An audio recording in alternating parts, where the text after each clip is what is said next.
Senator Eaton. Honourable Senators, I rise today to speak at third reading of Bill C-63, a second act to implement certain provisions of the budget tabled in Parliament on March 22, 2017.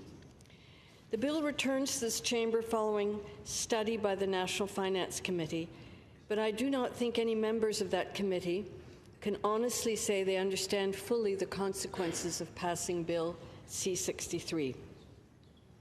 There are a number of technical changes that we do not know enough about, and there are other measures where the outcome is too uncertain and where the government's plan lacks detail. I will talk about just 3 of the measures laid out in this 317-page bill. First, the Asian Infrastructure Investment Bank.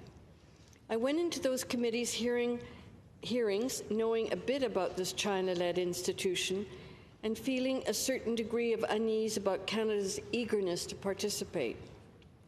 I finished the committee hearings knowing a lot more about it, but my unease remains. First, it's not even clear how much money Canadian taxpayers will be handing over.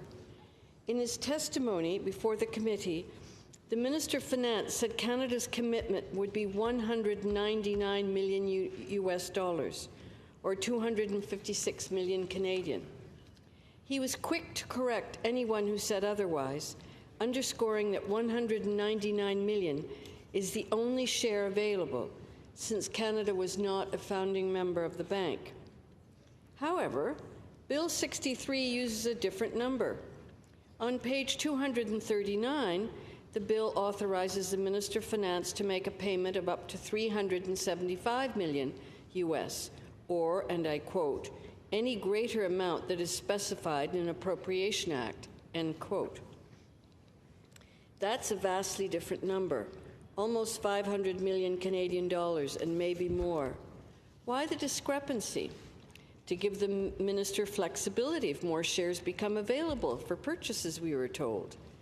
In essence, this bill gives the minister a blank check when it comes to the Asian Infrastructure Investment Bank. And what are we getting for our money? Again, it's not entirely clear. Neither the minister nor his officials could provide an answer beyond the most superficial of talking points: a seat at the table, an investment in a regional relationship, an opportunity to diversify our trade, a way to ensure our values are reflected in the projects funded. These were the things we were told, but those so-called benefits are hypothetical at best. We were told that becoming a member will allow Canadian companies to bid on contracts, but we were also told that the bank has an open bidding process, which means any company can bid, whether or not it is based as a member country. For instance, the US and Japan did not choose to join the Asian Infrastructure Bank, and they could well bid against us. Which is it? Both cannot be true. Here is what we know. China will have by far the greatest influence over the bank, nearly 30% of the shares. Canada is buying a share of less than 1%. 9 of the 12 seats on the board of directors must be held by Asian countries. So, will we have a seat at the table? Maybe the kids' table. What else do we know? We know that China is a repressive state run by a leader who has just consolidated his power. We know China does not believe in transparency. It conducts industrial espionage and steals intellectual property. And we know that once the money is sent to Beijing, it's not coming back. There is no return on investments for investors. Any profits go back to the bank. Meanwhile, the Trans-Pacific Partnership, an opportunity to truly diversify our trading relationship and reach into Asian markets, is sitting there waiting for Canada to sign on. I would like to move on to another part of Bill C-63 that raises serious concerns.